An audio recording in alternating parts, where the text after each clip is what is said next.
Bonjour tout le monde, je vous retrouve pour une nouvelle vidéo qui cette fois-ci portera sur mon top 5 des tarots que j'ai pu utiliser en 2019. Je sais que je filme cette vidéo un peu tard, mais j'avais pas envie de la faire en fait jusqu'à présent, donc je la fais que maintenant et voilà. Alors cette vidéo sera un réel top 5, donc je vais partir vraiment du deck que j'ai le moins utilisé de ces 5 là pour aller à celui que j'ai le plus utilisé en 2019. Alors, en 5ème place, on retrouve le Starchild Tarot Akashic que j'ai énormément utilisé en début d'année 2019. La boîte est comme ça, elle est vraiment superbe. Ce deck est en fait un deck pas de collage mais de retouche photo au digital, donc ça risque de ne pas forcément plaire à tout le monde. Je ne le recommanderais pas forcément pour les débutants parce que il est plus compliqué à comprendre en fait qu'un Rider-Waite-Smith basique. Mais il n'en reste pas moins très intéressant de travailler avec. Les cartes sont de taille assez petite. Et ouais, j'ai beaucoup utilisé ce deck en début d'année. Je trouve qu'il est absolument magnifique. Il a une énergie très douce mais qui peut être un peu sombre par moment. J'adore ce deck, je regrette pas du tout de l'avoir acheté. Je pense que j'aurais peut-être plutôt dû prendre la version avec des grandes cartes, avec le recul. Mais voilà, il est vraiment super sympa. Alors, il a un côté très New Age, par contre, je trouve. Donc, ça ne plaira pas forcément à tout le monde, comme j'ai pu le dire juste avant. J'adore les couleurs, c'est tout dans les tons bleu, violet, rose, turquoise.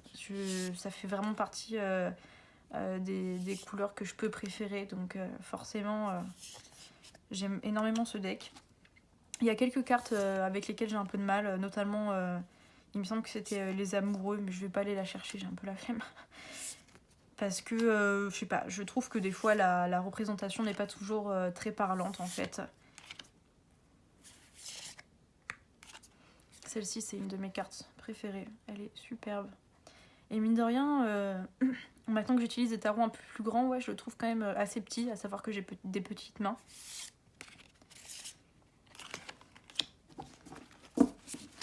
Donc voilà ce qui était pour le Starchild Tarot. En 4ème position, c'est le Weirdcat Tarot, qui est un deck que j'avais back sur Kickstarter et que j'attendais très impatiemment, à savoir que j'adore les chats. Donc forcément, à partir du moment où je l'ai reçu, je l'ai quasiment exclusivement utilisé pendant un bon moment. Il est très psychédélique, il est un peu perché, mais c'est vraiment ce que j'adore en fait dans ce tarot. Il se prend pas au sérieux et il est super. Alors, le dos est comme ça. On est encore sur quelque chose de taille standard et mat, donc qui va pas très bien glisser, ou du moins que moi j'ai du mal à faire glisser. On a de magnifiques tranches complètement rose métallisées comme ça. C'est superbe. Et voilà ce qui est pour les cartes. Donc ça risque encore une fois de ne pas plaire à tout le monde, je pense, puisque c'est des dessins très... pas enfantins. Mais voilà, c'est des dessins très bizarres, avec peut-être un côté burlesque. En tout cas, moi, ça me plaît beaucoup. Et donc, forcément, ce n'est que des chats. Ainsi que quelques petits insectes dans tout ce deck. Et je le trouve génial. Quand je l'ai utilisé pour des clients ou des amis, j'ai toujours eu que des bons retours dessus. Tout le monde l'adore. Je le trouve vraiment incroyable. Il a un côté très doux aussi, forcément. Vous voyez, même la mort, hein, bon, c'est un petit squelette de chat, mais rien de bien effrayant, quoi. Et honnêtement, pour les enfants ou les gens qui appréhendent peut-être un peu le tarot, c'est vraiment un tarot que je recommanderais. En plus, il suit relativement bien le Rider-Waite-Smith, donc il est simple d'utilisation, il est simple à comprendre. Il est vraiment super, ce deck. Voilà, même la tour, hein, c'est un genre d'arbre à chat, en fait.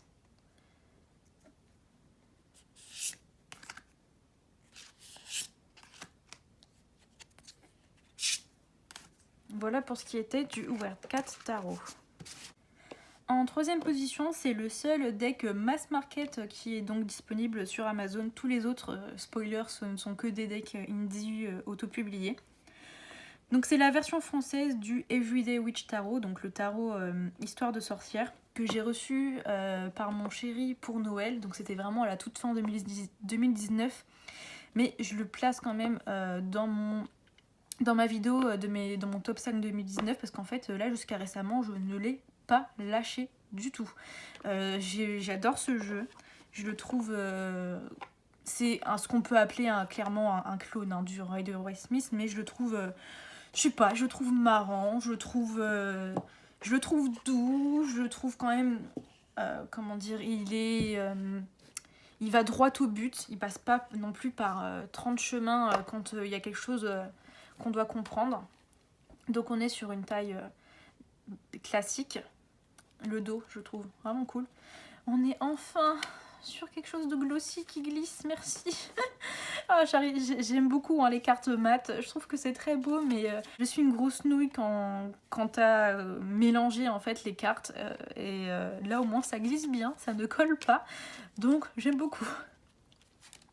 Il n'y a pas de tranche. Et voilà pour ce qui est des cartes. Alors c'est un tarot qui est très connu, que ce soit dans la communauté anglophone ou française, là, depuis qu'il a été traduit aussi en français. Alors personnellement, j'ai vu des vidéos en fait sur le tarot en version anglaise, et j'ai remarqué qu'en fait, pour la version française, ils ont rajouté un très grand bandeau en fait là qui était beaucoup plus petit dans la version originale en anglais. C'est très beau comme ça, mais j'irai vous chercher une carte. En fait, je me semble je sais que c'est une carte de coupe, mais je sais plus laquelle c'est exactement. Mais il y a une carte en fait où il y a un élément assez important qui est caché malheureusement par ce bandeau. Donc je trouve que c'est assez dommage. Je reviens vers vous dans une seconde, je vais aller chercher la carte en question. Voilà, j'ai retrouvé la carte. Donc en fait c'est l'as de coupe, et normalement en fait, je sais pas si vous pourrez le voir, mais ici il y a une flaque d'eau avec un chat qui boit dans la flaque d'eau. Le problème étant que le bandeau en fait masque le chat, et c'est assez important parce qu'en fait il boit dans une flaque qui est créée par la coupe, et dans la flaque il y a une pousse de plante en fait qui est censée être en train de pousser, qui donc signifie la guérison, l'abondance, etc. Sauf que malheureusement là c'est complètement masqué par ce bandeau, donc je trouve que c'est vraiment dommage. J'ai vu beaucoup de gens qui préféraient ce bandeau à la version originale en anglais qui est donc plus petit. Il est beau, mais s'il masque des éléments, moi ça me fait un peu chier quoi. Donc je vais reprendre du coup les cartes. Qu'est-ce que j'ai à dire sur ce deck ? Je l'aime beaucoup. J'adore les illustrations, j'aime bien ce côté et moderne et un peu médiéval fantasy. Ça reste très proche du Rider-Waite tout en apportant une dimension un peu plus magique, on va dire, avec le côté sorcière. Il y a des chats sur absolument toutes les cartes, donc, enfin presque, je crois qu'il y a 3 cartes, je les ai comptées il me semble, il y a 3 cartes où il n'y a pas de chat dessus. Donc j'adore forcément, s'il y a des chats à moi, j'adore.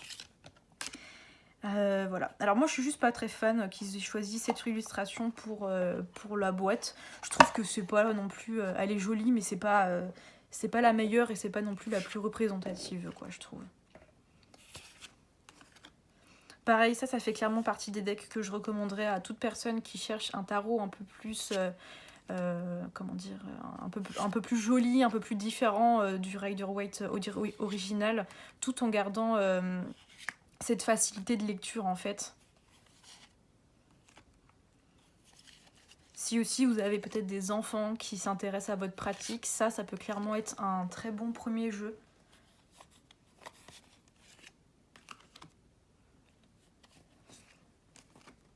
Voilà, même moi qui lis maintenant qui lis le tarot depuis quelques années, ça me fait toujours plaisir de retrouver des decks un peu plus simples d'utilisation, parce que des fois j'ai pas envie de me prendre la tête, j'ai envie de faire un tirage, et puis voilà, c'est tout, sans avoir à me pencher dessus pendant 30 ans non plus.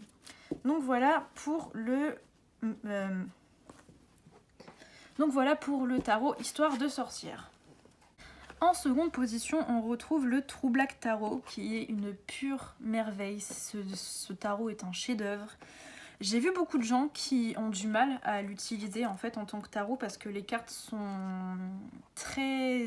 comment dire, elles sont sticky en fait, elles accrochent parce que elles ont un fini pétale de rose et un peu, comment dire, un peu waterproof. Ce qui fait que d'ailleurs malheureusement je laisse énormément de traces de doigts sur ce tarot.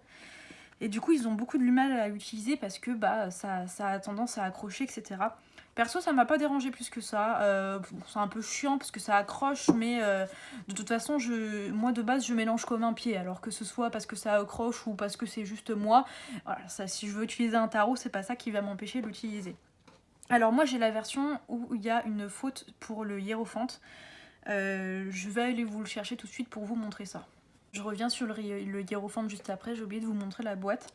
Alors la mienne est un peu poussiéreuse parce que malheureusement ma maison est poussiéreuse. On est sur une boîte à aimants comme ça, de très bonne qualité.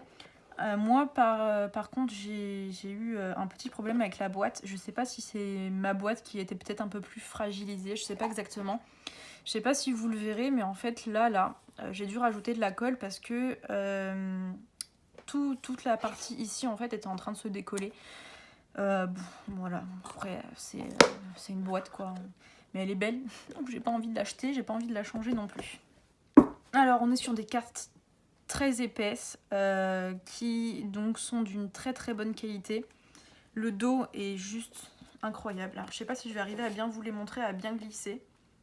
En fait c'est un genre de c'est un genre de ciel étoilé comme ça. De toute façon, encore une fois, comme d'habitude, je vous mettrai quelques photos de chacun des decks à la fin de la vidéo. Et il est superbe. Donc il s'appelle le True Black pour une bonne raison. Hein. Vous voyez bien que le deck est entièrement noir. Et que même sur les cartes en elles-mêmes, il n'y a pas énormément non plus de couleurs. Alors, je sais pas si on pourra voir parce que c'est comme le dos. Le nom de chaque carte est en fait écrit... avec un genre de vernis. Mais en fait, bon, il y a une faute. Il n'y a pas écrit hiérophante, il y a écrit hiérophante. Et maintenant, la faute n'existe plus parce que le deck a été complètement réimprimé. Mais moi, à l'époque, je le voulais quand même. Je voulais pas attendre qu'il soit réimprimé. Je pourrais demander une carte à l'unité, mais franchement, ça me dérange vraiment pas plus que ça. Ce deck est une pure merveille. Alors, il est très direct. Donc, c'est pas forcément un deck doux du tout, même, je trouve. Mais pour tout ce qui va être les questions un peu difficiles, un peu du quotidien, très terre à terre, je peux que le recommander et c'est exclusivement pour ça presque que je l'ai utilisé. Il est juste incroyable et les illustrations sont... Non mais regardez-moi ça, c'est à tomber, j'adore. Je suis complètement fan, je l'ai utilisé pendant des mois non-stop.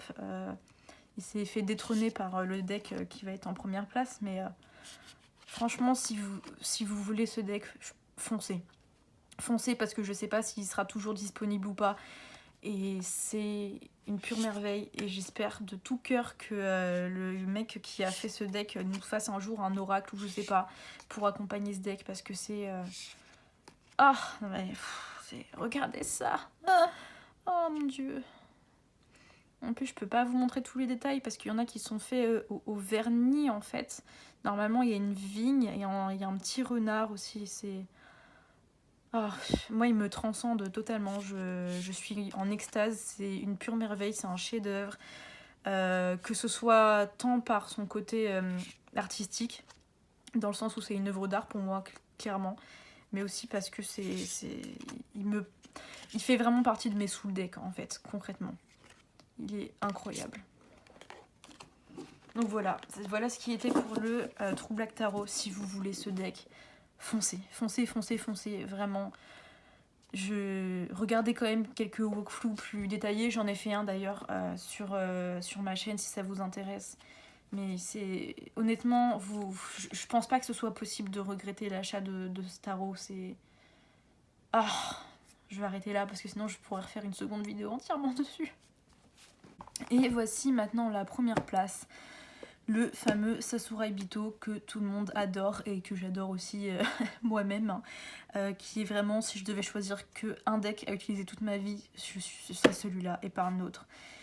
Il est incroyable. Encore une fois, je sais pas si je vais faire une vidéo dessus ou pas parce qu'il y en a déjà tellement, mais si vous voulez aller voir une vidéo et si vous voulez l'acheter, je peux que vous le recommander. Il est... Ah, vous allez voir. Donc la boîte est comme ça.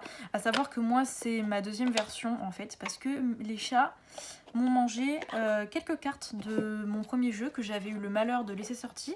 Je vous laisse imaginer ma tête complètement décomposée. Bon, de toute façon, j'ai pleuré. Hein.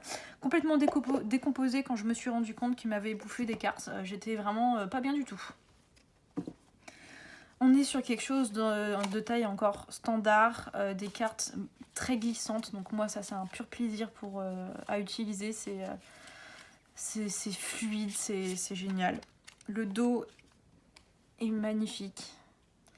Et en fait, ce deck a une puissance incroyable. Il est tout en sobriété, tout en étant très fort, très doux. C'est vraiment mon deck préféré. Qui, je pense, sera forcément dans le top 1 aussi de 2020. Pas de surprise. En plus, tout est fait à l'aquarelle, qui est une de mes techniques préférées, si ce n'est ma technique préférée de dessin. Il est juste incroyable. Il est très simple d'utilisation. Je le recommanderais à 100% pour des débutants. Les couleurs sont sublimes. Je sais vraiment pas quoi vous dire en fait sur ce deck parce que pour moi, je peux pas mettre de mots dessus en fait. Tout le monde l'adore, même mon copain qui n'est pas fan de tarot et que j'emmerde constamment avec mes cartes aime énormément ce deck aussi. Dès que j'ai des questions un peu sensibles qui vont concerner peut-être la santé, les émotions, le mental, c'est vers ce deck que je vais me pencher. Et voilà, je sais pas, encore une fois, je sais vraiment pas quoi vous dire dessus. Je pense que ça s'entend, j'en perds presque ma voix, il est juste incroyable. Et il faut absolument que je me procure l'oracle comment elle s'appelle, de Stasia Brinton, qui est donc la créatrice de Starro, parce que c'est une merveille. Et l'oracle accompagnerait évidemment à la perfection Starro. Que dire? Peut-être qu'il ne parlera pas à tout le monde, parce qu'il reste relativement simple et sobre, mais c'est justement sa sobriété qui me touche énormément. Et je vais vous montrer rapidement le fou. Bon, à la base, j'étais juste partie vous chercher la carte du fou, puis au final, je me suis retrouvée à en ramener plusieurs. J'ai jamais vu un fou être représenté par une personne beaucoup plus âgée. Et non mais regardez-moi la joie de vivre de cet homme. C'est touchant, c'est juste incroyable. J'ai envie d'aller dans la carte pour aller danser avec lui et oublier tous les soucis du monde et juste apprécier le moment présent. J'adore complètement cette carte. Je la trouve vraiment très touchante. Ensuite l'ermite, parce que l'ermite est tout simplement ma carte d'âme, enfin comment dire, celle qui me parle le plus en tant que carte. Pas avec des calculs ou quoi que ce soit, hein, vraiment celle que moi j'ai choisie, qui est la carte qui me correspond le plus dans le tarot, je trouve. Ensuite j'ai pris cette lune, parce que regardez, je la trouve aussi genre... Elle est triste et en même temps tellement belle et profonde, c'est... je sais pas quoi dire. Alors, ensuite j'ai pris l'empereur, parce qu'au début ça faisait partie des cartes avec lesquelles j'avais un peu de mal dans ce deck, et au final je la trouve géniale. Genre, elle est puissante, elle est forte, elle est masculine, et pourtant je trouve qu'elle a quand même une énergie douce, ce qui est très contradictoire, et c'est pour ça que j'adore cette carte. Ensuite, l'impératrice, je pense que j'ai rien à dire, genre, juste regardez-moi ça, c'est incroyable, c'est...